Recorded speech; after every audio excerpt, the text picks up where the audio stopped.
This is an intro. Intro. Hustle and Flow Chart with your boy, My boy. Matt Wolf and Joe Fair. Hey. What's up, everyone? Hi. Welcome back to the Hustle and Flow Chart podcast. Yeah, we're so polished sounding. What was that? That was like a...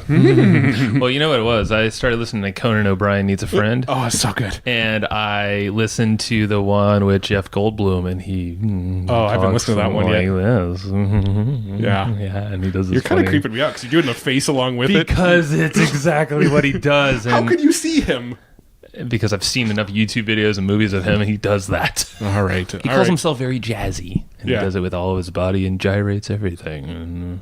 Interesting. This is literally what he sounds like. So, I don't know. I've not listened to the Jeff Goldblum show, but It's Conan O'Brien Needs a friggin' Friend. hilarious. Second best podcast I've ever heard. And you'll love all the ads too, because he actually makes them fun. Like Oh, we the do, ads too. are amazing. Even though we don't have ads like he does. Yeah. But even though he always says, "I want to pay off my beach house." Yeah. He literally says, this is a section I call Pay Off Conan's Beach House. Then you hear seagulls in the background, And he pays off his ads for his house with ads. Well, one day we'll be, I don't know, running ads like him or something. But Yeah.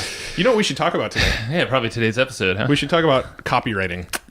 I guess we could. You know, Do we have an expert or something on this show today? Yeah, today we're talking to Adil Amarsi. Correcto mundo. And Joe always gives me crap because I always mispronounce his name. What do you say his name? I always pronounce his name right when I'm talking to him. When I'm not talking to him, I always call him Adil. That's true. Or Advil. I've never called him Advil, Okay. but it's Adil. Adil, you can give him Amarsi. shit. I correct him every time. I'm like, it's not because it bugs me. It's because Adil is a sensitive man. Oh, you'll hear how sensitive he is on this episode. It's total BS. But yeah, we're talking to Adil today.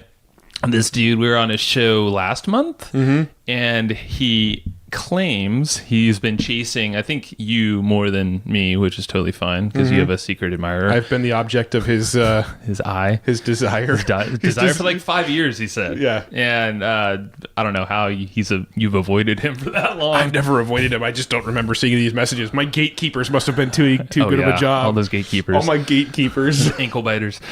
Yeah. So we somehow Adil paid us off enough to go on our show. Yeah. And I'm not going to disclose how much he paid, but it's a freaking shit ton of money. Totally. Not really. And but yeah, dude, this turned into a masterclass in copywriting. That wasn't how it started, but that's Well, we talk about daily routines and habits and kind of getting into a good flow with your day and things like that. And then we shift into like copywriting talk. And, we've had other episodes in the past about copywriting, but this is probably the most tactical copywriting episode we've ever done, where he literally gives you copywriting formulas to follow. Like when you write a headline, write it like this. When you write bullets, write them like this. When you structure a landing page, structure the copy like this. don't use this word. All these different little subtle formulas and kind of principles that he uses for copywriting. And of course he has deeper dive trainings and whatnot, but in this podcast, this masterclass, basically you're going to walk away with all that stuff. So if you've ever struggled with writing great copy for your product, you need to listen to this.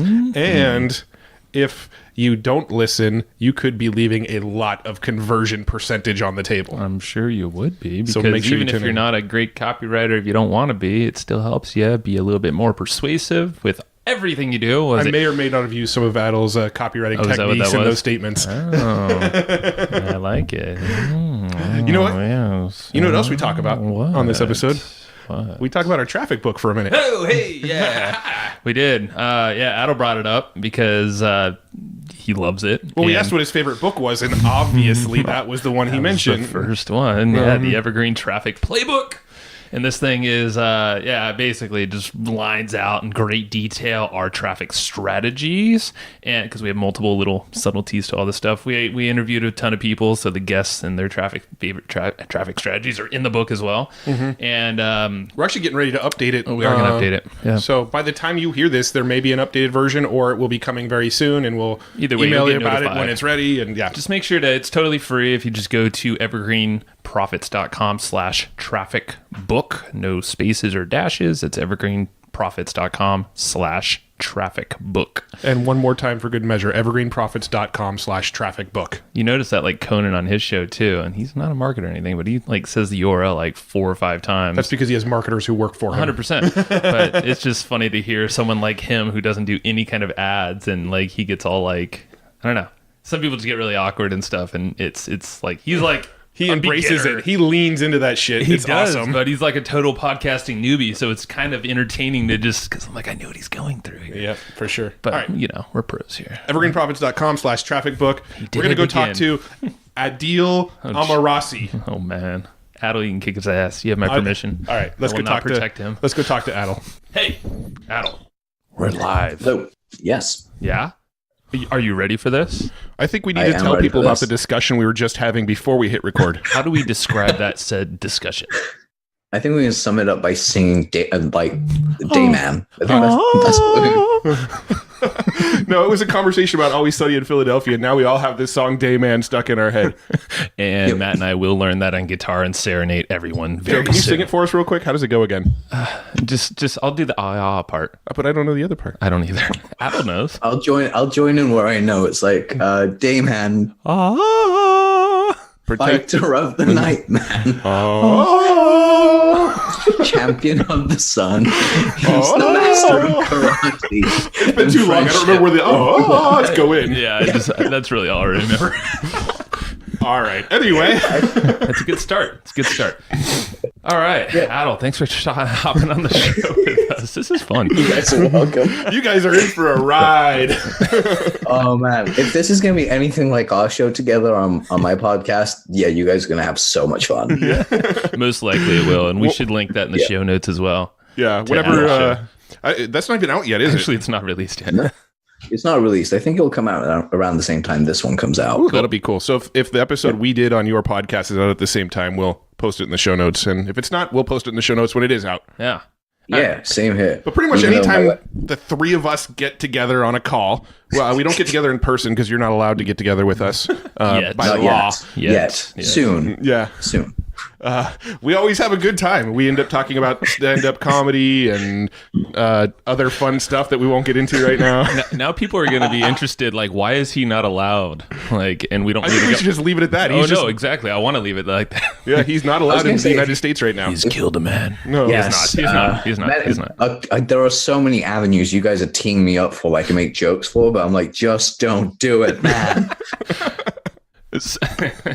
All right, so You guys just caught up with me. All right, there'll be plenty of times to slip them in throughout this conversation. You and should. Yes, I purposely said slip it in. Let's go ahead and let's get right into it, though, and let's talk about your backstory. We're curious. Yeah, how do we describe Adil? I don't even like. How do we describe him? We don't need to describe him. He'll describe himself. Oh, okay, cool. And then we'll figure out how to describe. I think they'll get a very clear idea of me at the end of this episode. Perfect. All right, let's do this. So let's get into your story. How did you get into the world of marketing and copywriting and all the stuff you're doing now? Kind of tell us that story arc there. Okay, so I'll try and keep this brief because I know I can kind of go off on tangents. So essentially, for my preamble, basically my dad was paralyzed when I was 5 to about 7 years old from the waist down. He had a herniated disc, if I remember correctly. And I have an older sister. She comes into like partial reason of this part of the story. You don't really hear from her part of the story for the rest of this, for what I'm going to say. Anyway, she basically used to... So the 90s had 2 channels in the UK that like you just basically fought over. You had Cartoon Network versus Nickelodeon. You had those in the US, but in the UK, they were like the big deal. Yeah. So me being 5 years old, I wanted to watch cartoons. My sister being several years older than me, I'm not going to reveal her age, but because she might slap me. Love you too, sis, if you listen to this. She basically used to always beat me up and watch Nickelodeon. So I came up with this idea that I would sit down and watch whatever my dad was watching for as long as he was watching. And then when he moved, I would change the channel. And then he couldn't get mad at me because I'm like, dude, it's like 6 o'clock. Let me watch some cartoons. Right? So it was fine. But my dad's favorite shows were down to 3 things. The first one was a game show called 15 to 1. It was like Trivial Pursuit, but with 15 people. Like you ask them questions, they get eliminated over rounds, that kind of thing. Think Weakest Link, but far more Trivial Pursuit and more like higher level intelligence because they were asking really hard questions. The other show that he loved watching was a show called Countdown. I don't know if you guys have that in the US. Don't know that one. I don't think so. I'm not familiar with it. Yeah, basically the rules are you get there's two contestants and they have 3 overall rounds. I think it's like they have 4 mini rounds like inside the inside each of the bigger rounds. So basically it starts off with they take turns where they ask for either consonants or vowels up to like 9 letters. And then they have 30 seconds to make as many words up with those 9 letters with the highest point percentage, like point potential. So 8 words, or if you get 9, you get 18 points, or 6 or 5. I think the smallest you can go is 4. You can get lower than 4. So my dad's entire obsession with that and me watching it obviously helped me come up with the love of words. But there was also a mathematical component where you'd be able to pick either you get, I think it was 6 numbers, and you can either have small numbers, which are 1 to 10, or big numbers, 25, 50, 75, 100. They'd make up like a random number, and you had 30 seconds to solve it using the numbers that were given to you. So you're like, okay, cool, high-level problems to actually solve right then and there. So, and the third one, which throws everyone for a loop, is actually where I get most of my salesmanship from, is my dad loved watching the home shopping channel, like QVC. Yeah. He would literally watch Billy Mays for 2 hours a day. So like for 6 days a week, 2 hours a day, for 2 years, I had Billy Mays basically being drummed into my head. So obviously I learned a lot from him. Did your dad ever buy anything, or was he just like, I just love this dude. I just want to listen to him sell me shit? Yeah, that, and it wasn't just him, but there was like a few others, but Billy Mays was the main one. Yeah. But yeah, that was like the huge thing back then. I was like, really? Why do I have to watch this? But I just sat through it. And then I was like, when I was 12 years old, my school teacher basically pulled my parents aside and said, your son he's smart, he has potential, but the problem is that he writes very, very slowly. He'll get to the bottom of a page. Like once I get to the bottom of a page, if I accidentally put like the comma or whatever, any punctuation at the end of a page, if I don't put it perfectly the way that I very, very much saw it in my mind, I get so frustrated I just rip the page out and start again. Oh, wow. Like I'd start the whole page again. So my teacher was like, that's kind of a problem, but they didn't diagnose me at the time. But if I went to school now, I'd get diagnosed almost immediately. But like back then, no diagnoses given, which was lovely. They just told my parents, please get him to write more. And that would just get him to practice how to write quickly. So my dad took this as a challenge. At this point, again, he could walk. He'd been running a company at this point. He'd been like doing some imports and exports in that business with one of my uncles. Basically, they used to get me to write stories for them about whatever was in the office, whatever I'd see, whatever I could think about. I just have to write a story about it. Around a year later, my parents separated for a little bit. So me, my mom, and my sister moved to another neighborhood. My dad lived in another neighborhood entirely, but my school was in my dad's neighborhood. So my time to go to school was, I think I took like 30 to 40 minutes to walk to school and walk back total. To now 2 hours a day. I had to do an hour on the bus each way. Bit of a socially awkward kid, so I just sit there and basically write down a bunch of notes and stories for my dad and just write about them all the time. This went on for years because I'd give my dad these stories all the time. Fast forward to me at 18 years old. The way I got into marketing was my old Thai boxing coach actually introduced me to network marketing first. I grew my downline team really quickly, and then there was like a little infighting between me and him. It was a bit weird.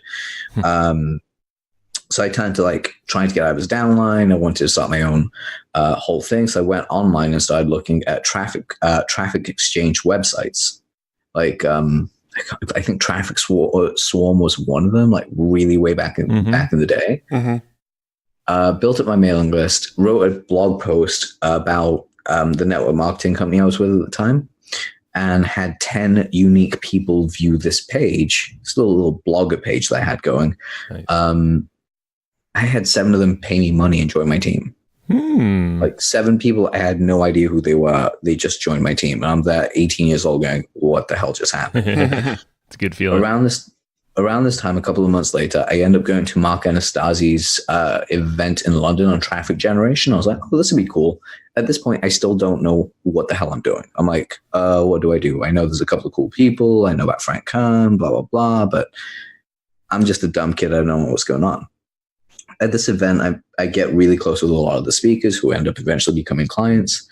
And I also realized at the time that I wanted to be a copywriter because the inkling started to begin, because I was like, oh, people pay you to write words. That's interesting. Cool. And then again, I started doing door-to-door sales, trying to do different things while actually trying to support myself. And then it all changed a couple of days before I want to say my 19th, my 20th birthday. I think it was my 20th birthday. It was a couple of months after that first event. I was at this other event and I got to crew for the green room. And the guy asked me, what are you good at? I told him the story about like 10 people to see my site. 7 people paid me. They're like, oh, you're a copywriter. I was like, the hell's one of those? What is that? Like, you get paid tens of thousands of dollars to help people sell their stuff. I was like, people do that? I was like, cool. So so excited I went out. But I had like low self-esteem, so I charged as little as possible because I was like, why would anyone pay me money? I'm a guy with no name. But I was really good at networking. So I got a lot of like people just being very interested in like working with me, helping me, training me, letting me run promos for them. And this all built up very, very quickly. So like 19 years old, going through it, did door-to-door selling for about 6 months at the time. And still running like, trying to write copy, trying to get clients. And at the time I was like cranking out full sales funnels in 6 hours. Jesus. Like you'd be like, hey, Adil, I need a ClickBank sales letter, email sequence for the swipe file, launch page, upsell, downsell, and thank you page for customers after they bought. How long will it take you? I was like, oh, I can get that done in 2 days. Or I get that done in 1 day. Wow. I don't know if you guys remember a guy called Dax Arut. I remember the name. He had this really cool. It was groundbreaking at the time because it was a WordPress theme that was like $2,000 for the WordPress. I do remember him. He was partnered with Jason Moffat for a little while. I do remember that. Yeah. Okay. So at the time, I like connected with him. I wrote a letter for him, and in about 6 hours, it was overnight. So he sent me a thing, wrote it in 6 hours. That letter went out to his list for a monthly continuity. We did $25,000 the next morning on one email that we sent out, and that was monthly. Wow! Like that was a monthly $25,000 recurring. It was a $49 product. So I was like, cool. So I got my chops. I know what I'm doing. And this continued on. I started to build up really quick wins to the point that I think my first $1 million client that I had was a real estate training company that heard about me. They paid me £3,500 at the time. This is 10 years ago. At the time, it was around $7,000. I think $6,500 or $7,000. And I was like, wow, that's amazing because I'd never been paid that much money before. Yeah. But they also factored in that I'd get 3% of the first week of mailings. So whatever came in the first mailing in the first week I'd get 3%. After that, it would be like their profit, but it was a £15,000 course. So it was like nearly $30,000 to do this like 1 year long course and have like people train you or whatever. I wrote this letter, mailed it out. I remember I was still doing door-to-door sales at the time. And I remember I was in debt as well. I was knocking on a door and my phone rang. It was my bank asking me for money. I was like, I'll send you guys some money as soon as possible because I'm a commission-only salesman. So I'm not very good at my job because I don't like being told no and it feels weird. Anyway, fast track that through. I'm literally there. 20 minutes later, I get another phone call. It's like, hi, yeah. And they're like, oh, please, is this Mr. Amarsi? I was like, yeah, could you please confirm your name? Cool, great, all your address. Like, just to make you aware that there is a very large payment coming into your account. We will be putting it under review, but if everything verifies and checks out, which it looks like it will, we'll basically release the money to you inside a week. I was like, oh, great. I immediately get a call from my client, like a couple of minutes later. I was like, hey man, what's up? He was like, yeah, just double checking. The bank has said that they're going to need you to verify some documents, but we just sent you a payment. I was like, oh, cool. You guys mailed the whole thing. Because I didn't even track it at the time. They're like, yeah. If I remember correctly, the figure was they did 6 million in sales in the first week. after factoring, because in pounds, about half, so about 3 million sales in the first week, factor in the refund rate and everything else like that, I basically walked away with about $150,000 at the end of that day. There you go. So I had about 80 grand in my account at the end of that day. I was like, yep, that's a good number for me. I'm happy with this.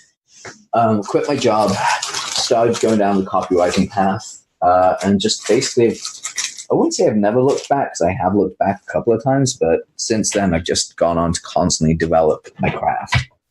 That's pretty awesome, man. Wait, so you were working a job? So that was the last time you worked for anyone else, right? So you've been full-time copywriter. No. I did take one last job. I think I was 22, and I had to work the Christmas period for a retail company. That was the last time I had a job, was working for a retail company 7 years ago. Got it. So I have a question, but I'm a little worried to ask it because I feel like it'll come across as like a dicky question.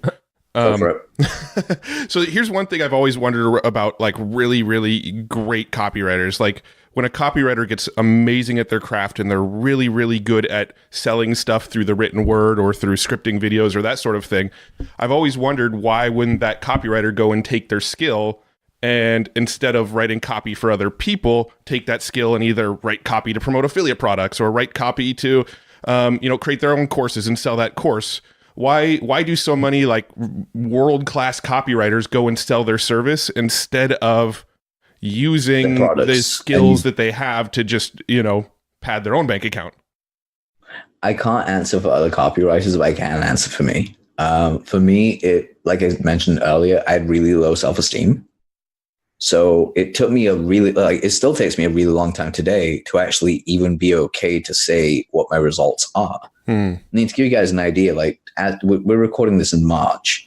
As of now, I've done like 570 something million for my clients in the last 11 years of being a copywriter. Those are not bad results. Those are actually extremely great results, considering the bulk of that only came in the last 4 years. But the reason I can't is, I didn't, at least for a long time, was I did do the affiliate promo route. I did actually start using, do you guys remember sniper sites? I remember the name. Like the SEO Google sniper, stuff? like George Brown, Google sniper stuff. George Brown, yeah. Yeah, I remember that. Yeah. So I made a killing on that. Yeah, I could see that. The funny thing is that system, the sort of Google sniper kind of concept where you're creating content and ranking it for SEO and then promoting affiliate products off the back end of that stuff. It still works. It's the same system that we use to make most of our money today. We just added PPC advertising into the mix as well. Yeah, it's a proven system. It works for sure. I think after a while, I just got tired of having to write content constantly, so I didn't want to, because it wasn't, in my mind, it wasn't quick enough money. Because I was young and I was trying to, again, we had this discussion before, where when you're young in the advertising world, sometimes you want to put your name on everything, but as you mature, you kind of want to take your name off everything. 100%.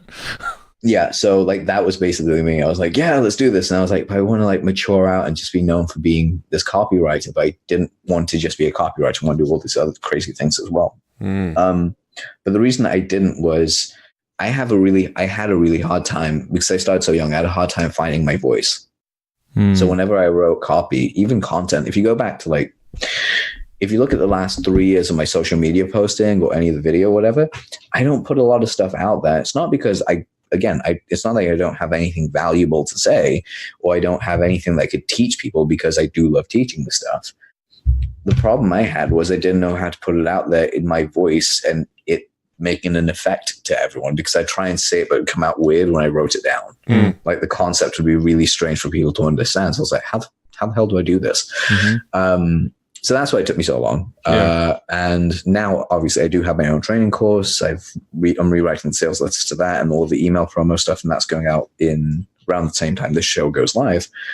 So yeah, I'm actually moving towards that whole thing where I'm basically starting to pad out my own bank account.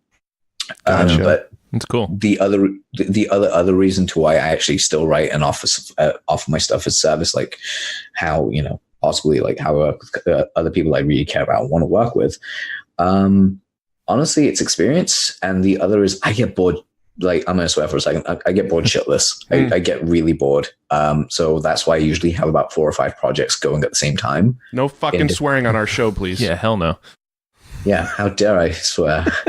Fuck. You broke the damn rules. No, dude, I like what you're saying, because I could relate to this, because I think you and I are similar in the fact that I did a crap ton of client work back in the day, and very similar. I didn't know my voice for a long time. I didn't do a lot of public stuff because I was so interested in doing the work that I was doing, but I was demanding, at first very little money, but then a lot of money for these projects. And I'd be like, oh shit, this is a lot of money. So then, like, for me, I wasn't thinking about the stuff like Matt was doing, which was training, growing an email list, doing the affiliate stuff. Like, I was just so freaking in on the client stuff. And see, I've always been like that opposite spectrum. To kind of speak into this whole conversation a little bit, I've always been really good at, building funnels, doing tech stuff, doing written content that's not persuasive, just like, how-to tutorial type content.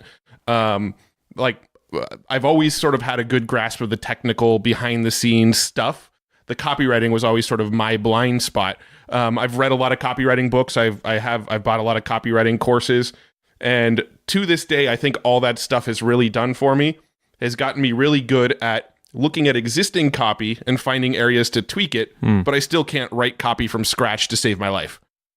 Yeah. Which is why you have me. Exactly. No, it's true. And I'm decent at kind of getting something going, but yeah, definitely it's not the skill set. That's why, the 3 of us are talking, and tomorrow as well. I always think there's like a weird thing that happens too, where when you run your own business, writing copy for your own stuff is the hardest copy to write. Like, you're so close, you're so attached. There's a very emotional attachment to stuff that you create yourself, that creating copy to sort of like sell your baby that you've poured all this time and your heart and soul into, like, that is the hardest copy in the world to write, is the stuff that you have that strong emotional attachment to. Right. And something that John Benson said to me when he was reading through like one of my sales letters that he was helping me with, was he was like, dude, why are you writing that? If you read this, it just reads like you're trying to prove to yourself that you're worthy to sell this thing. I was like, really? He goes, yeah, it sounds like someone is not convinced. Like, you're not convinced that you're as good as everyone else says you are. And it's true. Like, because in my mind, I'm like, oh, God, I don't know what I'm doing all the time. And then just ideas flow out. And every so often I have that genius moment where I just stand up straight, I'm like, I'm the champion. Yeah. And then 2 days later, I'm like, what the hell am I doing with my life? More like 12 minutes, but still, I want to say 2 days in that time. But, I feel like that's a typical entrepreneur right there too. So you're normal, because I know I feel that stuff. In our circles. Yeah. Normal is relative. Normal is relative. You're right. Yeah. So I was going to say, but something that you said, Joe, that really fascinated me was I actually still have a hard time charging a lot of money, but a lot of money is relative. Right. Because back in the day, I was charging $500 for like a full funnel. And today, like I say some, but like most of my clients pay me like upwards of 15, 20, 30 grand plus percentage to actually do things.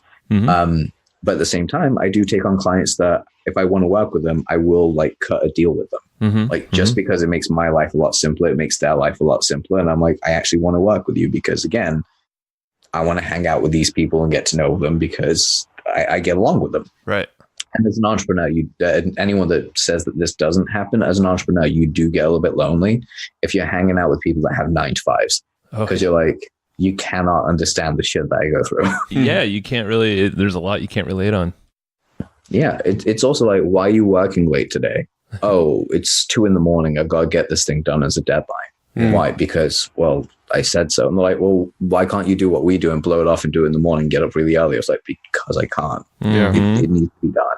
That's actually a pretty good segue into the next question and sort of topic I want to get into is, what does your day-to-day look like? Like, when you wake up in the morning, like, do you have any sort of morning routines? What does your typical work day look like? What kind of, processes do you have in place to make sure you're getting done what you need to get done? Do you have a nighttime ritual before you go to bed? I'm just kind of curious if you can kind of quickly walk through what a day in the life looks like. Yeah, sure. And I'll say this, I'm going to give you guys 2 variations. One is when I have a lot of client work on board like I do at the moment versus when I'm like relaxing and researching a little bit more, because there's always 2 phases. And this has only recently become a thing for me, because before I used to like gunslinger like crazy. It's like, no, screw it, got to work like 6 days a week and take no breaks. On my Sunday, I got to make sure. It was ridiculous. Yeah. So what I would do is I found that my most the best way I can actually get everything I want to get done in my day is I have to write it down. So a typical day for me starts at 5 to 6 in the morning, or 10 to 6 in the morning. The first thing I do, get out of bed, grab my Jiu Jitsu bag, literally run. I grab my clothes, my Jiu Jitsu bag, and my shoes, and I run to my bathroom. Close the door behind me, get dressed, brush my teeth, do the whole thing, and literally out the door. If I don't do it that way, I won't get out of bed, and I'll just not go. So you literally run. Like you're, yeah. That's awesome. I'm getting this visual. I'm like, I thought that was just no, you're actually legitimately running to get your ass out the door. I thought you were going to say something else. Like you have to run because you have to pee so bad in the morning or something. So that's why you're running or something. I wish that was the case, but no, it's never that case. Well, rarely it is, but I run straight to the bathroom. I take care of everything. And the other reason is because I got to get there before my cats jump down from like my refrigerator, because they're in the kitchen and they know when I wake up. Both my cats have this weird ritual. They know I'm going to go to the bathroom and they race me there. If they get to the door beforehand, I've got to like push them away and get in the bathroom, because if I don't, they get into the bathroom as well and they jump in the tub, and then it's like a real pain in the ass trying to get them out because I'm trying to leave. So I go train. I finish up my morning classes there. I get back, because this is going to change after the move. So like getting back to central London is a bit of a bitch. Getting back to like some moving further outside of central London, it's going to be a little bit easier. But I get home around 9:15, 9:30.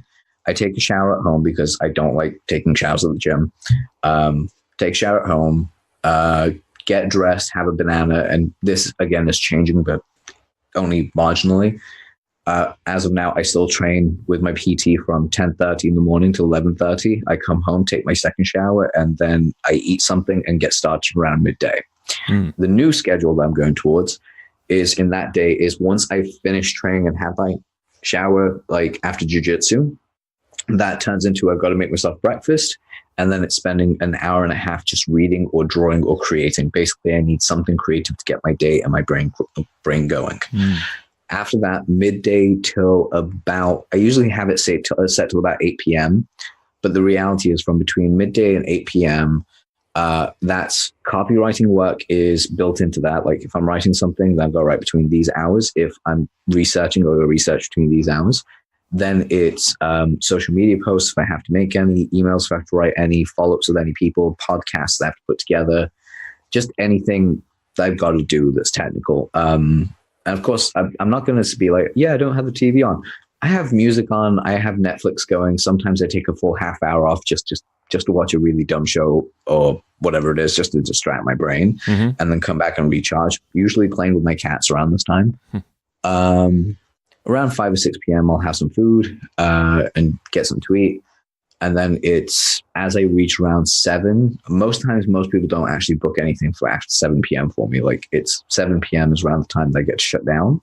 If I'm on a deadline, I'll work through until about 10 or 11 o'clock. If I don't have a deadline, I'm just chilling out, then 7 p.m., everything switches off. Just have some food. I put on a good movie. I read if I want to read. I listen to an audiobook, or I go for a really long walk. Basically anything to stimulate my brain. And just speak to friends. I text them. I call them. I see how catch up with people I really want to catch up with and I care about. And then it's just lights out. Well, I say lights out. Usually I'm in bed for around 10:30, 11 o'clock is the time I ideally want to go to sleep, but the reality is I usually don't get to sleep until about midnight / 1 a.m. Last night it was 3:30 in the morning. Oh wow! And I was up at 6. So gotta get that sleep, bro. Yeah. You guys can handle that. I'm still sub 30. I'm still under 30, so I can get away with it for another 6 months. You're old men over here. Yeah. I think the day after, October 1st, the day after I turn 30, that sleep deprivation is just going to age me. I think that's what happens with, and I'm going to be a little racist and I apologize, but I think that's actually what happens to Asian men. I'm actually Asian as well, by the way, but not Far East Asian. I'm South Asian. Whole thing. I have to specify that for Americans, because in England you're Asian, so you're Indian as well. Yeah, we get that. I was I'm mostly Indian, so I count.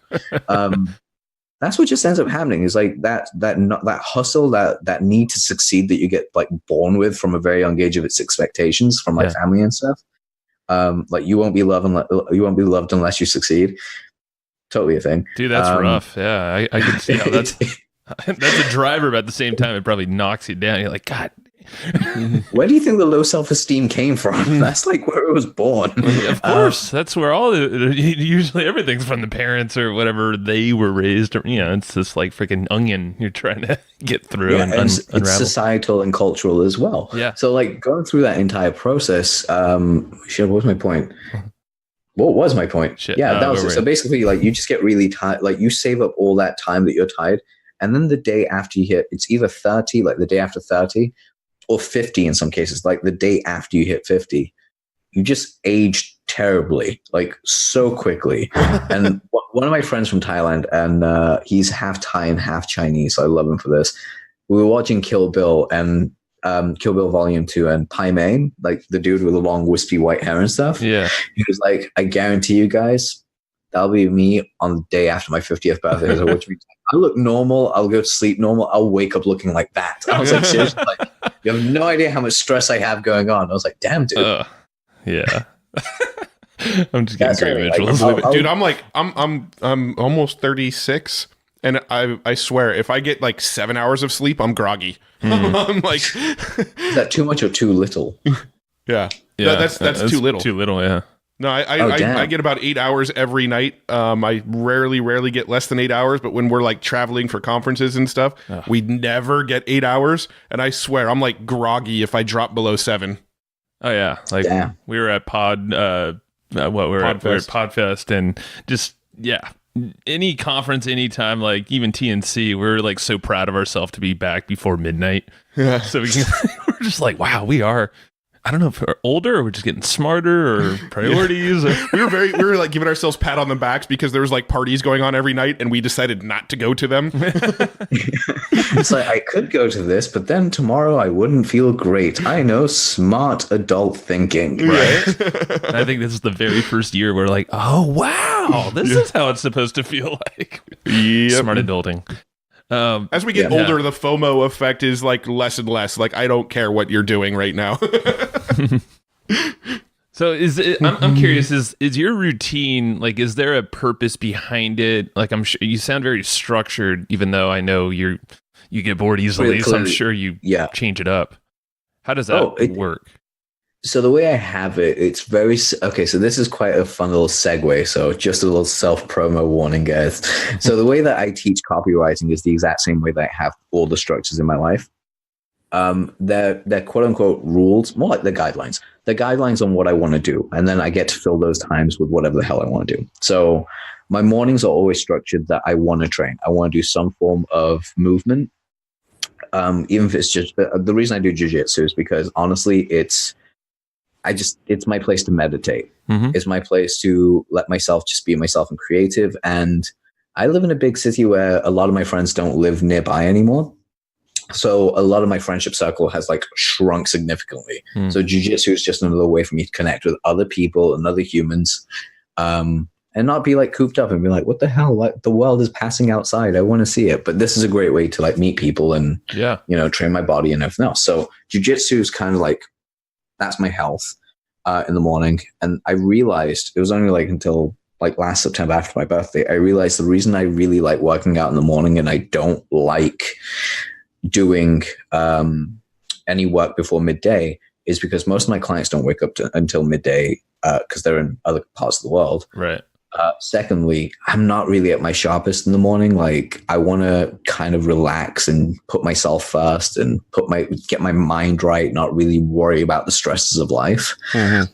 And again, jiu-jitsu, I can't check my phone. So that serves as a double purpose.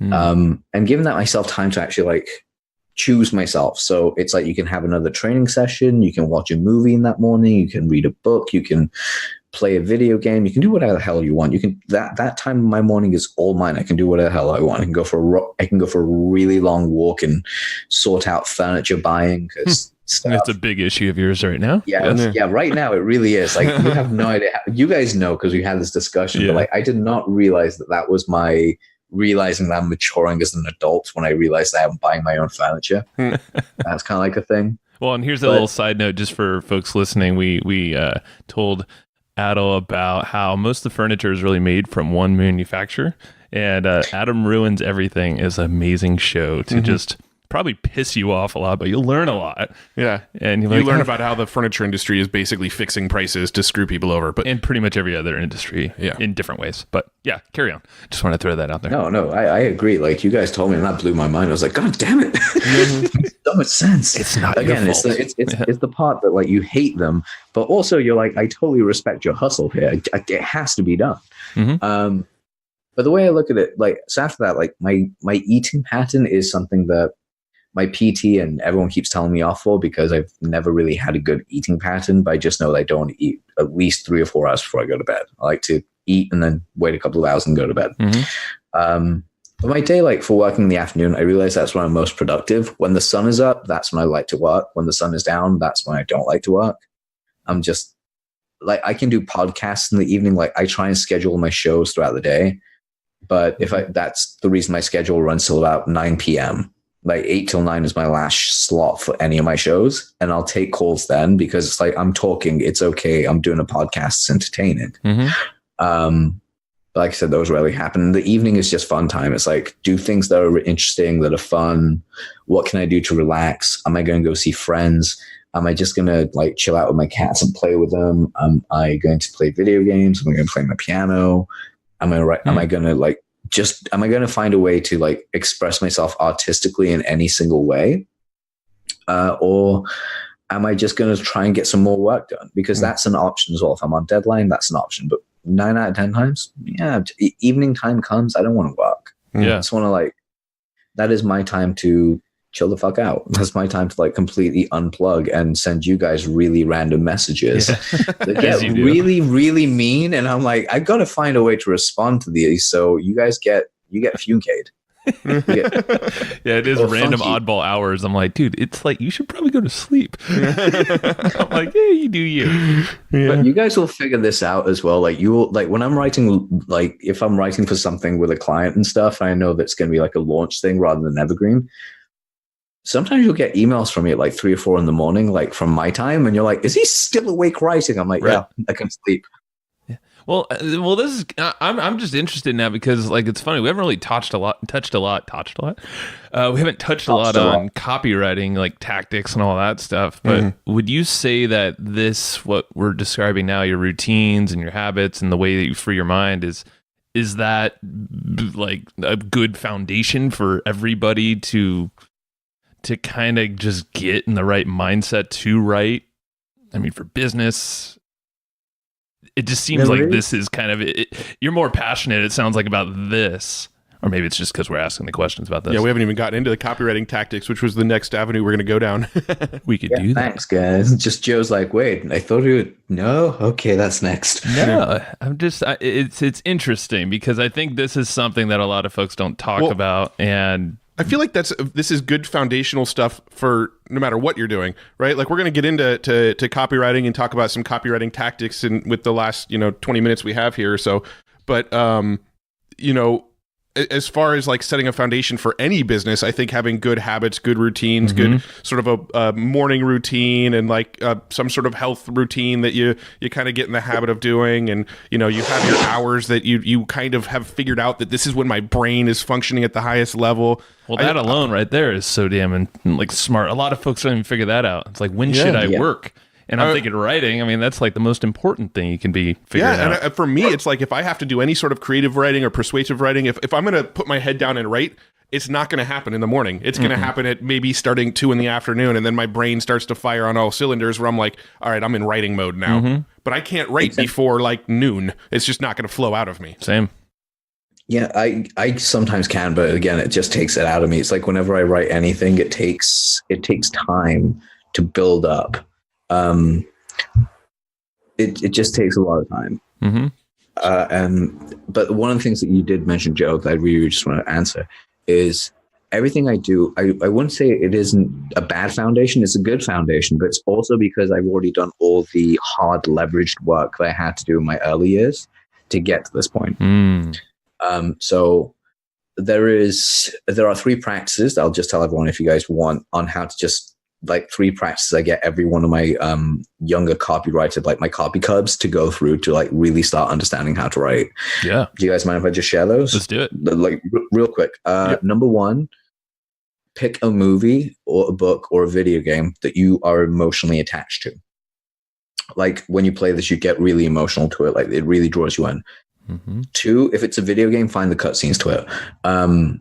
Basically read that book, watch that movie, or watch the cutscenes of that game, and write down where the emotional markers are for you and what comes up. Like pause it, write it down, keep a journal.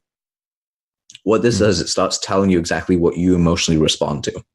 And if you can understand why you will respond to that and what it is that's drawing inside of you and how that arc is connected, you now have the ability to use that same emotional, well, I wouldn't say resonance, but the presence that you have to that emotion inside your copy. You can like, you're consciously putting it in. Right. Because it's typically like it's a subconscious feeling that you're not really expressing. You just internalize something, but now you're really starting to analyze this. Exactly. It's like the whole thing with, I went to watch Captain Marvel, the Stan Lee tribute at the start of the Marvel credits.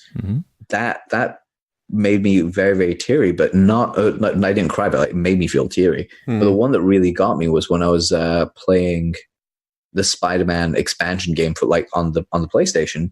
But as soon as I finished this expansion game, it just had a picture of Spider-Man and Stan Lee and going, "Thank you, Stan, for creating this universe." And I was like, that's touching, because Spider-Man and Stan Lee were like really, really close. And that's like a grandfather, son, a creator, child kind of relationship. And again, that kind of roots back down to like the reason I feel that is because of the relationship I have with my father.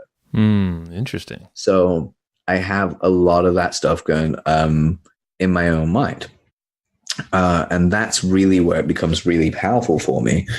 And how I understand. So that's the first like task that I give every copywriter that I train.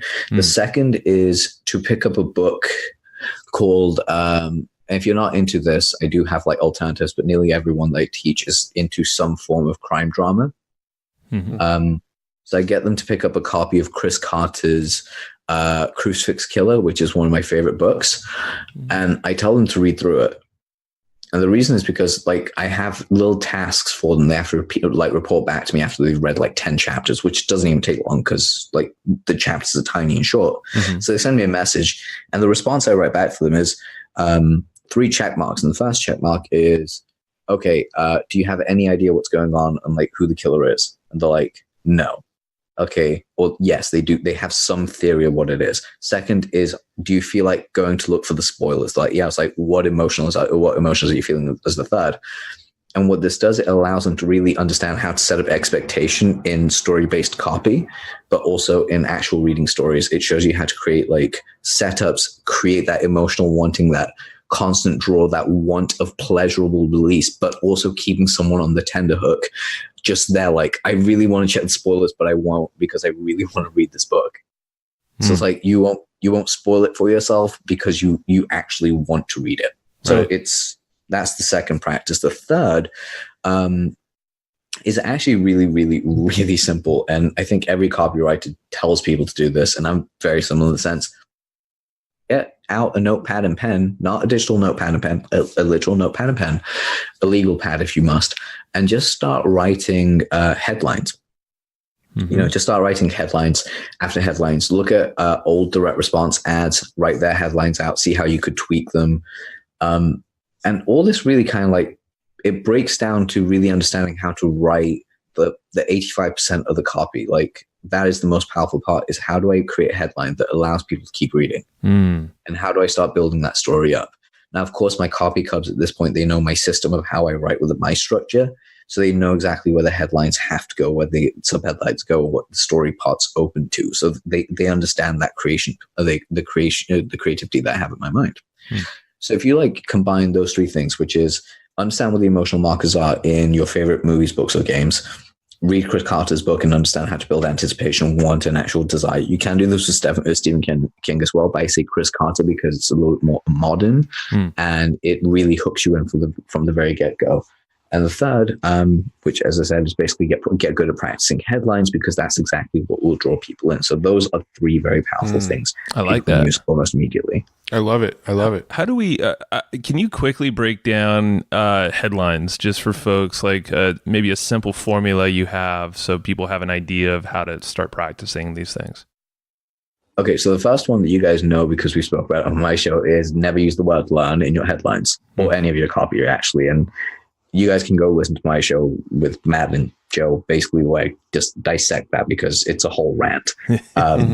But take my word for it. We've tested it. Just don't use that word. Yeah, basically, in short, learn is like another effort. It's another thing you have to do. And it's another pain that's very subconscious to people that are entrepreneurial, and we avoid pain. So correct. They're going to avoid you. So there are three things that I teach. They're my three go-tos for my headlines. And they are discover, if then, and revealed. So dead simple would be discover how Matt and Joe figured out their traffic, figured out how to create thousands of unique visitors every single day using this very simple traffic source, whatever it is. That could be it. And the subheadline to that would either leads you with revealed or if then. And I like to pair them up. So you can go with discover this whole thing about like getting thousands of unique people using this one traffic source. If you're an entrepreneur or business owner or just an affiliate looking for a way to actually expand your reach, then you need to read every word below. If then headline, perfect. If it's a revealed headline, it's 1,000 uniques. Subheadline would be revealed the dirty insider secrets that marketers truly don't want you to know, brought to you by two people who corrupted the system. Very simple as like a way to actually like create that story. So the formulas are those three. Essentially, it's the discover headline has its own mini formula, which is thing that they're about to discover broadened down into a benefit that relates to them while also giving some credibility to you. So like one that I would use would be, like give me a market, just any market. I don't care what it is. What would be a good market? Jiu Jitsu, since we're talking. Okay, excellent. Let's go with like very basic beginner course for someone in Jiu Jitsu, or actually let's do an intermediate one because beginner is really easy because that's self-defense. Let's go with intermediate to get them to buy a course. They're already like Jiu Jitsu practitioners. Why would they spend money on a course? It's dead simple. It would be because Jiu Jitsu can be broken down into 8. I think it's like six to wait, hold on. Guard, half guard, side control, mount, back mount, and then the stand-up. So there's basically 6 positions in jiu-jitsu that you really need to understand because there's top and bottom, so there's like 12, but still you want to understand them. So 6. You'd pick one thing. So you'd pick with like, say, takedowns for jiu-jitsu. And what you do, dead simple for that, would be a headline. Let's see. If you're getting jitters before if you're talking yourself out of going for a takedown against your opponent every single time you start standing, then read every word below. Revealed the 3 or like the 18 simple takedowns that anyone can do, even if they're a lowly white belt or an advanced black belt, to truly round out their game. And then the opening paragraph would just basically start off with like, well, this is how I came up with this idea, the discovery statement or the opening statement to it. It's like, so let's round out their game. One of the worst, 2 of the worst words that I used to face in class was start standing. When my coach said start standing when we were sparring, the reason being I knew I could take guys down, but I was always scared of shooting for the double and I'd overthink it. And next thing I know, I'm on my back in a weak position or I'm on top in a weak position. I'm not controlling the tempo. And of course, this really used to screw me up at competition time. It made everything I did a lot harder. That was until I started to discover how there are 18 little takedowns that you can pick up right away, implement into your game, and start reaping the benefits almost immediately. And you can be from a very, very, very low level white belt all the way to an advanced black belt. And I guarantee you will not know the full nuances of of the system we're about to show you. The reason being, we brought in elite wrestlers to teach this while simultaneously applying it to a high level competition and analyzing what makes it work, the grips, the movement, everything is broken down. But before I get into that, let me introduce myself and tell you my own story of how I went from being scared of takedowns to taking down every one of my opponents at will, no matter how good their wrestling is. And then that's when you start the story. So you have like the headline, sub-headline, opening paragraph. That's pretty damn impressive, man. Do you dictate your copy? All the time. Well, not all the time. Like I usually do it when I get hired to consult. Yeah.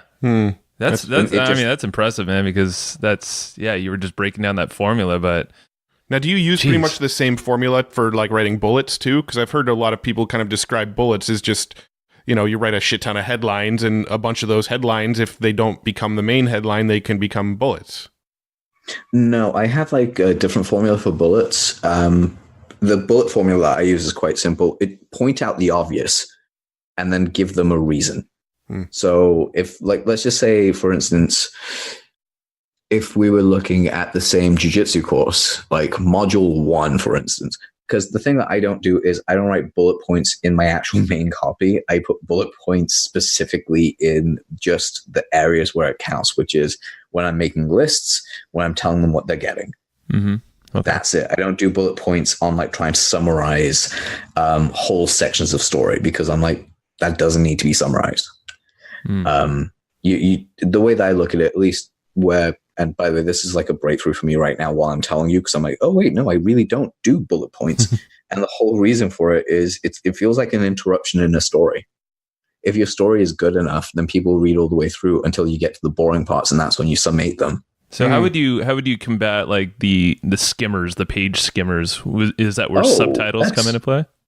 Subtitles, yes, but it's also how you write the story. I mean, people do this all the time, and it bugs the shit out of me. They have this thing where they write paragraphs as if they were still at school. Right. They're not conversational. Like, if you ever read any of the copy I put up, I rarely use 2 sentences in a paragraph. I usually use 1 sentence paragraphs or 1-line paragraphs. So the most I'll go to is 4 lines and turn that into a sentence and then start a new paragraph. So it's just totally, is that readability for the most part? Yeah. It's literally just to ensure that when people skim through, they get like the very, very, very important key things they need to understand, and all the parts that are bolded, like really just get them going. And again, going back to the whole bullets thing just very quickly, I tell people what they're getting, but I also expand. So for instance, with module 1, the correct hand grips. In this module, you will uncover how to place your hands properly on a gi and no gi opponent in order to initiate the takedown. In this module, we're specifically going to cover where to place your hands on your opponent, because placing them in the wrong place, and this is in parentheses, placing your hands in the wrong place even by an inch actually changes the power dynamic entirely. Second bullet point would be foot placement and footwork. 5 drills you need to have that you can start today that will heavily improve your foot speed, takedown offense, and takedown defense. And then your third bullet point, or even 5th, would be and so much more.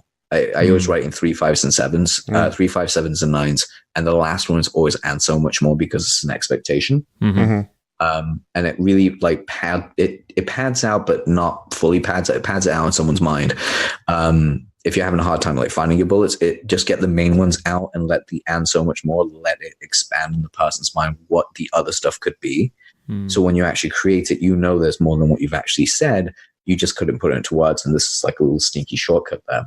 And coming back to the skim reading thing, people, the way I say it, like people will skim read because they either know you or they're not really interested. Like the headline is going to catch their interest. If there's a video, that'll catch their interest. But 9 out of 10 times the way I look at it, and the way I'm actually going to be testing it, is if they know you, they'll skim through to see what the product is, and that's fine. Just make it very abundantly clear where the product is, where the order button is, and everything else, and they'll go buy. Remove as much fear as possible. If they're new and they're skim reading, that means your headline hasn't really done that great of a job, really. Right. Like they'll skim through, but if they don't come back and read it later, or they're not interested, your headline's failed you. Your copy's not really like keeping their engagement the way it is, and you've potentially lost a customer there. Yeah. And the third way, go ahead and finish your thought. I was just going to say the third way that I look at it as well is that, like, if someone reads your headline and it's actually a really good headline, and they come back later, again, like I said, very similar to the first point, they'll come back and read it and they'll buy. And the thing I'm testing against, this is my original third point, I don't remember, the thing I'm testing against is anytime I send an email to a very, very warm part of my list, I want to, and this is something I'm going to build it for myself and my clients. I want to send them to a sales page that is just a summary page. It's like, here's everything you're getting. Here's why it's important. Click this button and buy. And it's no more than 2 pages of copy. The headline is like, hey, I'm selling this thing. Read the reasons why below, and here's what it'll do for you. That's just the headline. And then underneath that, no story, no nothing, just bam, bam, bam, buy. And that's those are the people that already know you then. Know, like, and trust you. Know, they like, understand trust it. Got it. Yeah. Okay. So they're the most biggest skimmers that you'll find. And the ones that basically like need a lot more convincing and stuff like that, they'll get sent to the other one that has more information. Yeah. And that's something I want to test against. I want to see which one converts better. Yeah, one of the guys that I worked with pretty closely a couple of years back is a guy named Travis Sago. I'm sure you're familiar with him. Love Travis. Yeah. Yeah, one of the things that he taught me to do is kind of like you said, you can actually have 2 different sales messages for the people that are already sort of a warmed up audience that already know you versus just driving cold traffic to it. So he had this concept of essentially making a sales page that was nothing but like a headline, 10 bullets and like 2 testimonials, and that's your entire sales page. And those work extremely well to warmed up audiences, but that won't work well to, if you're just driving cold traffic from Facebook or something like that. And we've experimented with it quite a bit. We've even experimented with like putting the checkout right on that same page. So you have, a headline, maybe a sub headline, 7 or 8 bullet points, 2 testimonials, and then the checkout button embedded. Yeah. The checkout right embedded on that page. So it's all on a single page, like a 1-page funnel. And those have worked really, really, really well for us to warmed up audiences that already know that we exist. Yeah. That's cool. Yeah. I love this formula. That was good. How does some of these same concepts translate to video, or are you kind of, are you like pure written sales letter? No, they've transformed to everything. Like, it's the way I look at it is when you understand. So I've alluded to this a lot, but the only reason is like I can run through like parts of it very quickly for you guys. So the way that I write my formulas, there's like 17 steps all the way through. And once you understand this formula, it's basically the Rosetta Stone. And then you can go look at other things and apply this formula to all of them. So like the headline, sub-headline, that's just going on the page. But if you're doing a VSL, the straight thing that you got to do is, many people have different formulas, and that's just the truth that I'm starting to understand fully, is Hollywood has different genres that you have different writers for, right? You can't have this, you can, I guess, have the same director who is known for directing high world-class action movies, like high-octane action movies, then turn around and direct a period drama. Right. It's usually not really heard of. So same thing happens in copywriting, except for instead of like niches, what we have is like, we just pick niches, but the truth is if we have genres, there's different styles. So John Benson, who is the godfather of the VSL, in my opinion, and factually, actually, he does this thing where one thing that he likes to do is grab attention. And he has the nightmare story and all this. It's a brilliant formula. The way that I have mine set out is once I have the headline, sub-headline, which is to tell them to watch the video, I go directly into that opening paragraph. So my headline, say, for instance, would be discover how you could create copy in less than 3 hours using a very simple formula. If you've ever struggled to write your copy, I'm going to take you from complete novice to C-class copywriter inside 5 hours. Watch the video below. And the video is immediately going to go into meet Mark.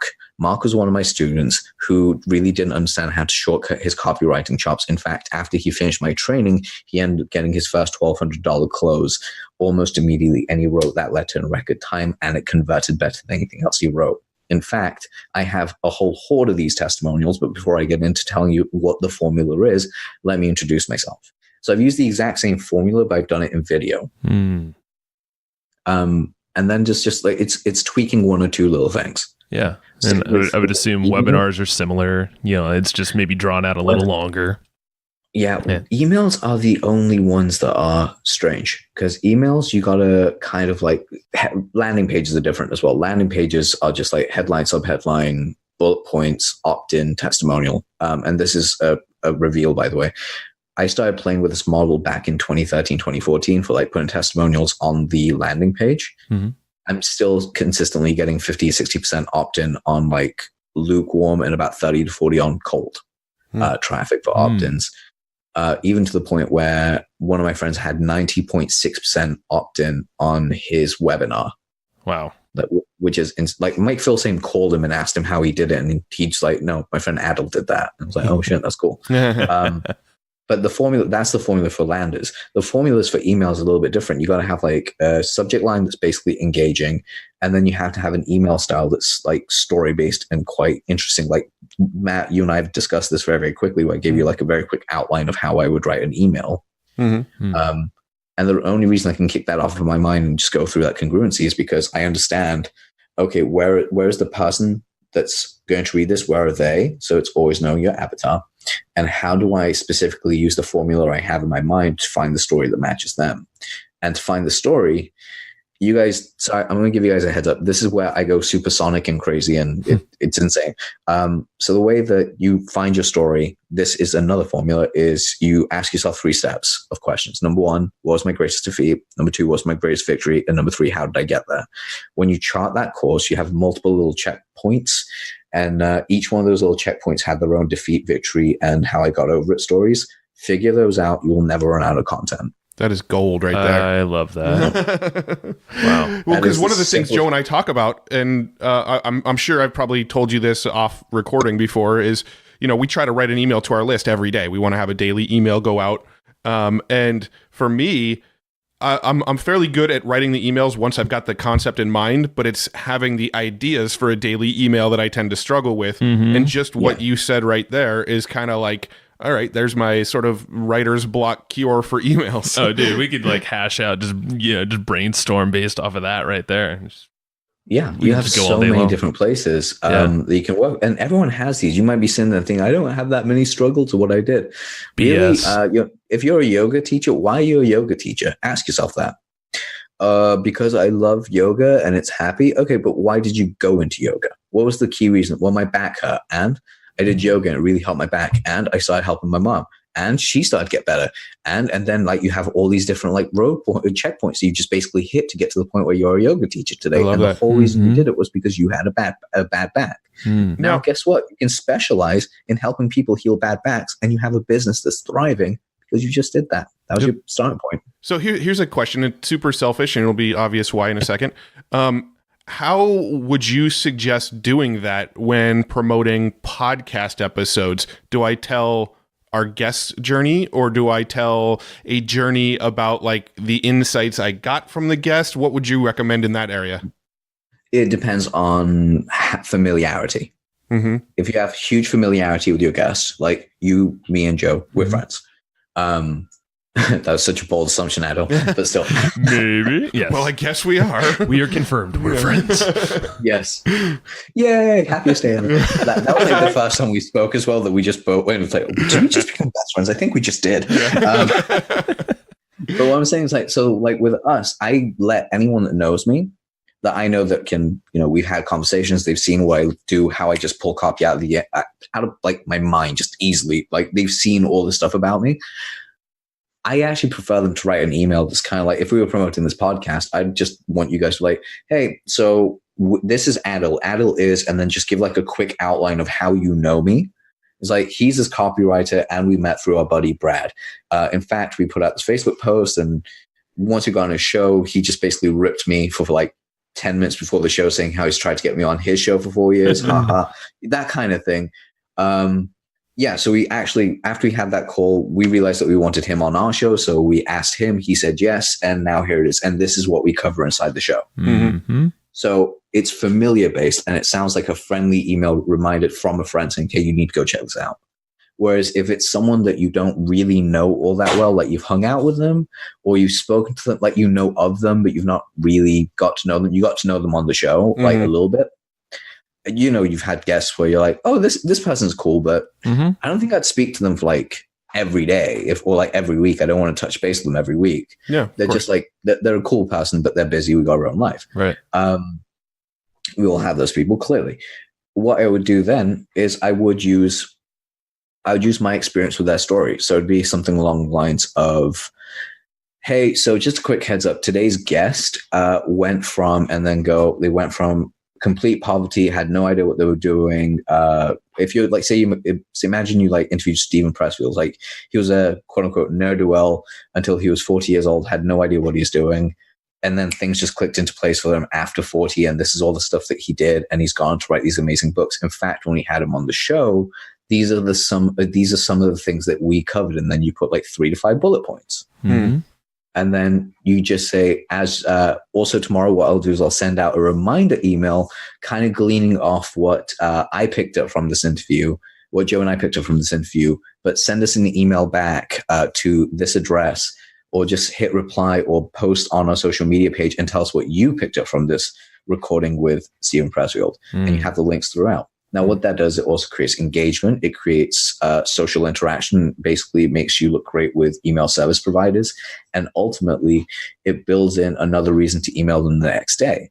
Because when you send them the next day, you're like, so yeah, yesterday, like we had some great feedback. Or if you haven't put any feedback, go here and like leave us some feedback and listen to the show. These are some of the things that I picked up while talking to Stephen Pressfield, and just was really cool like this. Now you've hit them with 2 separate promotions about the same person over a 2-day period. And they're completely different approaches to get people to listen. I love that. Yeah, no, that just knocks out like, even 2 more emails every week.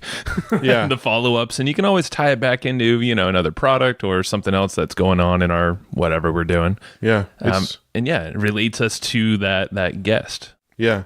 Yeah, it's interesting because with our list, when I mail about offers, right? Like if I'm saying, hey, here's a cool tool that we use, here's a promotion we're doing on one of the courses that we sell, we get like insane response rates. We get amazing opens, amazing click-throughs whenever I'm promoting like something for people to buy. For whatever reason, when I promote podcast episodes and I'm like, hey, here's the latest, and we use a very similar formula to what you kind of laid out of like, hey, if we know them real well, hey, here's how we know them. Here's, some of the stuff we talked about. Here's like a bullet list breakdown of some of the cool takeaways you'll get. Go listen here. Kind of a similar kind of formula, but we get like 50% of like the click-through rate on podcast episodes and just content than we do when we're actually trying to sell people something, which seems very counterintuitive to me, but I think it just shows we have a list of people that enjoy our recommendations and buying stuff, but they're not necessarily always in the mood for content from us. Possibly, but what are your subject lines generally when you're like sending out an email for a podcast? Oh, I mean, it's all over the place. Yeah, I'm testing different stuff all the time. I don't have any sort of subject line formula for emails. It's There's just a lot of how-tos involved typically. It used to be, yeah. I stopped doing those because we stopped getting response from them on our list. Right. But a lot of times now it's kind of more blind subject lines. I'm trying to think of an example, but it's kind of like blind to what the topic is to try to get the email opened. Once somebody gets into the email, it's kind of a more breakdown of here's what you're going to learn on the episode. Our open rates stay pretty consistent between promotional emails and podcast emails. It's our click-through rate on those emails that take a big nosedive whenever I'm trying to drive traffic to content versus something for sale. So that's just to give you guys a quick little idea on a simple fix. And by the way, welcome everyone else to the same conversation that's going to take part. This is a fly on the wall conversation, really, because I would tell them this in private. But hey, it's content. It will be great for you guys. That's right. So something you can literally take from this email and turn to a subject line would be, if your CTRs suck, listen to this. Or if you don't know how to find your journey, if you don't know how to find your voice, or if you don't know how to create your own hero's journey, here's how, listen to this, or click here, whatever the plan headline is. When you write through the copy, when you start so this is how we know, and blah, blah, blah. By the way, you can even throw in like real senses of humor in this. And it's like, hey, Adil, just sending you this email letting you know that we actually, we met this other guy. He's blah, blah, blah, great guy, whatever. And you say, by the way, you might want to listen to this if your business isn't doing these things. If you don't know what your story is, if you're not getting at least a 10% conversion rate on your sales pages to your warm list, if you're having trouble getting whatever it is, if your webinars aren't converting at 30, 40, 50%, give them any reasons of where they're failing in their business in relation to what they're teaching or what they're talking about on the podcast, that gets the click through, and you have to make sure and highlight those with hyperlinks. Put those as the hyperlinks. Oh, gotcha. So you're saying if you're struggling with CTR, you need to listen to this. That's the actual link in the email. Exactly. Got or it. if your landing page copy is less than 30% on cold traffic, not even listen to this. It's like you just have that. What we cover in this interview is why landing page copy below 30% sucks. and then that's the hyperlink. So Yeah. like that, you don't tell them to click, you just put the hyperlink in the word, and then you have like one very strong CTA, which is like, hey, go here and listen to this, and this is why. So like, go here, click this, and listen to this podcast. Real quickly, if you don't, this will happen, or if you do, this is what you'll expect on the show. You give them like benefits, not just so much like what we talk about, like benefits that they could apply right away. And it's just one of those things. Like for this thing, you can even say like how this conversation started out really hilarious and fun, and then just became like, holy shit, this is a masterclass that he's just like riffing off everything that he knows to give to you. Yeah. I like that whole, it's almost like the negative spin on, it's not like here's what you can get out of this. It's like, no, let's look at what you already have. And if it's not actually meeting these benchmarks that we put in these hyperlinks, people are like, well, one of the things I'm intrigued now. I got to fix myself. Well, just speaking into that point, one of the things that Travis Sago used to always say, and probably still does, I just haven't talked to him in a while, but he always said that people are way more willing to spend money to move away from pain than they are towards pleasure. Yep. There you go. And so if we're writing copy that's essentially like, if you miss this, here's the potential consequences, I think that's way more powerful than listen to this because here's what you're going to get from it. And I would think like these people are in the game already. Yeah. You know, they want to improve. Kind of. It's not like, here's what I can do. It's like, it's great. I don't really need it. But like, no, I got something and shit ain't working right. Yeah, but here's the real powerful aspect. You want to only make that, here's what you're going to be missing out, like 10 to 20% of the copy and the rest being the other way of what they'll gain. Right. Mm-hmm. It's a blend. It's one of the reasons why my sales letters do convert higher than most others. It's because I follow Jay Abraham's thought process. Like, I'm not going to stab you in the back and make you feel like you're shitty and then you have to buy from me to like relieve this pain. Rather, I'm going to make you aware that you're, if you don't take care of this, these are the consequences. But the rest of the copy is going to be telling you about the promised land. Like, it's not all gloom, doom, and hell. It's like, hey, here's all the reasons why you want to go to heaven, but hey, just a quick heads up, these are the things that will get you to hell. Yes. So it's like, it's like a dynamic of conversation. They get both sides, and that's what causes buying frenzies. Yeah. I love it. And it's relatable too. You understand the issues they're going through and what they're capable of. Yeah. Exactly. I like it. I love this. I know I'm sure we can actually probably carry on for another hour and a half. But due to other time constraints we have today, unfortunately, we're going to have to wrap up. But I can almost guarantee with no doubt in my mind that there'll be a round 2 at some point. I'm pretty positive of that. If you're open to it. That is a strong assumption I'm making on my part. So strong. I'm sorry. I made the assumption that we were friends and that worked out. You made an assumption that we're going to be on a podcast. Yeah, it's pretty much golden. That's a gimme right there. The friends thing, he was going for. Yeah. Like, he took a risk, put himself out on a limb, and it paid off, I think. I think it paid off. It's cool. We're still talking. Yeah. More so, it's also in public record now. So yeah. Oh shit. You know, we have editors, right? Yeah, but we've admitted it like 7 or 8 times. We're just gonna dub in no. Like, we're friends, right? No. And then just move on with the conversation and never address it again. Like, editing is magic, dude. True, but then again, I also am relying on the propensity to know that you guys don't like editing. You're accurate in that fact. Yeah, you found our hell right there. We do not edit shit on this podcast. Well, that's what we were joking around when you walked away for 20 seconds. I'm like, Adil could probably just like, or if we walk away for 20 minutes, Adil's just going to spit random crap, promote his stuff, and we're never going to know because it just goes live without us actually hearing the podcast. You know what's really messed up? If you listen back to a transcript of this, I think I actually did that for like 20 minutes. It just went off on a rant. It's all right. It's cool. If we weren't enjoying it, we would have stopped you. Trust me. That is true. Matt and I did not look at each other and be like, what the? Not yet, at least. All right, so I got a couple last minute questions before we wrap up here. You actually already mentioned one book in the call, the Crucifix Killer by Chris Carter. Yep. Chris Carter. By Chris Carter. Yep. Any other books that you highly recommend our audience go check out, or that you tend to refer to often, or that you recommend often?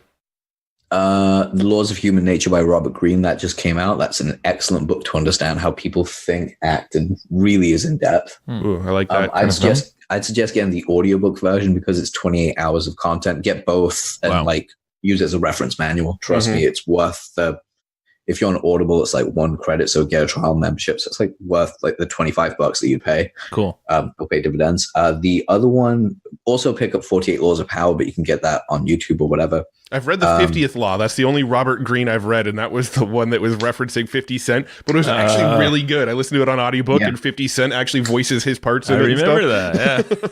It's an excellent book. That's basically every Robert Greene book is one of my favorite books. Just everything that he's ever done. So if I had to recommend one, start with Laws of Human Nature because it's brilliant.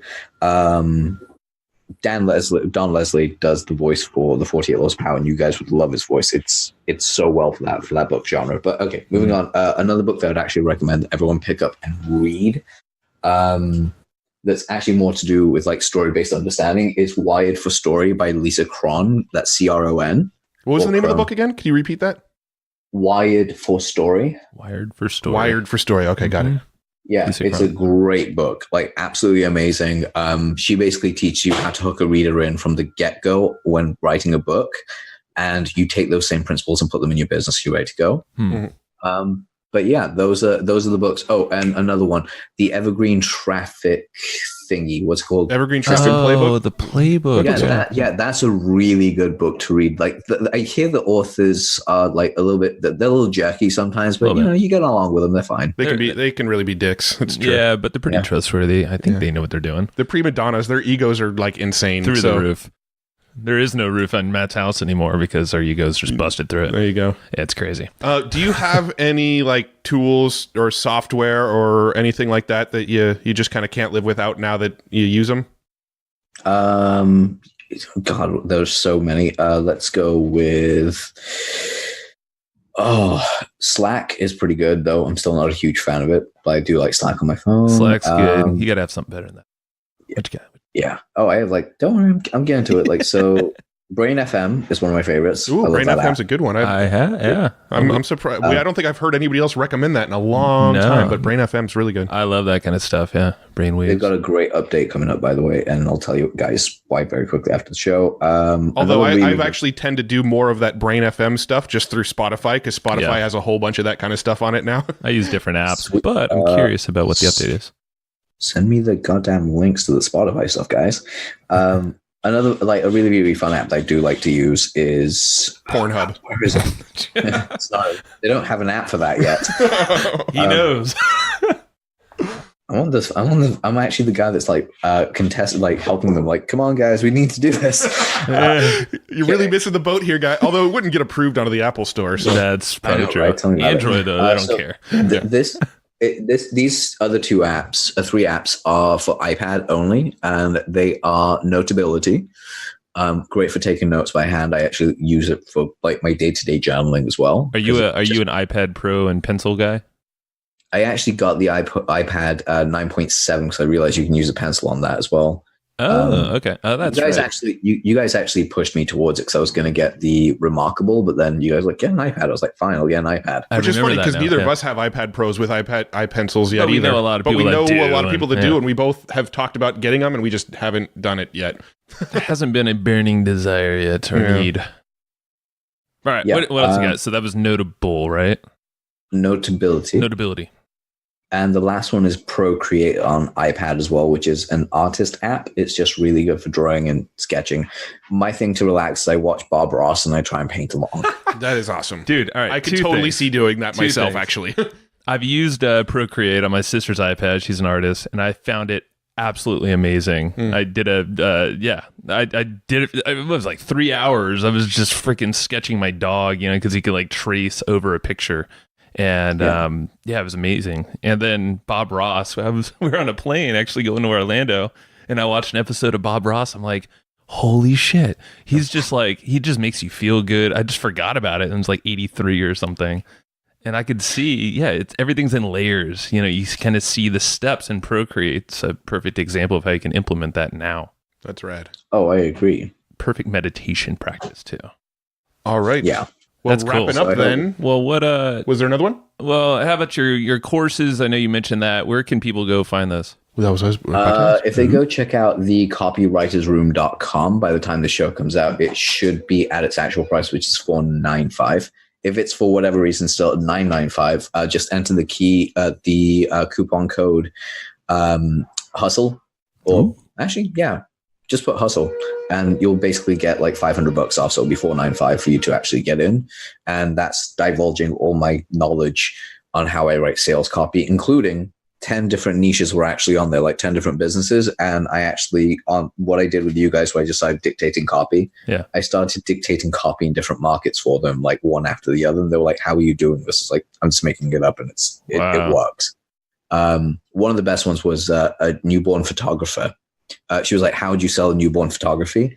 She messaged me afterwards and said that I started crying. That's why I had to leave. I had to mute myself. I was like, why? She was like, because that was the story that I gave that's the story of how I feel like when I used to do it, and why I actually trained my son to do it, because I want him to capture these moments of pure joy and beauty for the parents and families. And that generated like $100,000 for like their business. Wow. That's amazing. What was that's the copywritersroom.com? Yeah, .com. The copywritersroom.com. And enter hustle. And we're also going to make sure we link up to your podcast. Your podcast is called Adil Amarsi Unplugged. Adil Amarsi Unplugged. Check it out. They have some amazing guests coming out this month who don't have egos at all. No egos. They might be an author of a traffic book that is really good, but they have egos.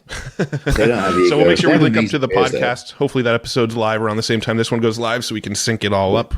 And, for sure. And it'll be good because we have the same person that does our release schedule. So I'm sure we can speak to them and be like, hey, that is true. Well, that's right. You work with Tiga too, right? Totally forgot about that. Yeah, just dude, can you make sure like all our shows like release at the same time? Well, Tiga's hearing this right now, so Tiga, make it happen. Guys. All right, Adil. Thanks for having me on, man. Of course. Yeah, we'll talk soon. Take care, guys. All right. Thank you. And I hope you just enjoyed this episode you just listened to. Now, right now, before we sign off, I have a few things I would love for you to do. So the very first thing is to go find our guest on Facebook and tell them that you loved their episode with us. That's going to help them just feel good about themselves, but also it's going to spread the word a little bit more for us. So go find them on Facebook. Everybody's on Facebook, and go say that you love their episode and maybe one cool thing that you learned there. The second thing is to go to iTunes and subscribe to our podcast. Just look up Hustle and Flowchart and hit the subscribe button. And the very last thing, the third thing, is to leave us a review on iTunes or wherever you're listening to this podcast and help us spread the word more. That's how more people are going to get this awesome knowledge, this cool podcast training, and a whole bunch of other cool free training that we give out at evergreenprofits.com. So that's about it. Go find them on Facebook, go subscribe on iTunes, and leave us a review. You would be amazing if you did that, but you're always amazing. So thanks for listening, and we'll catch you in the next episode.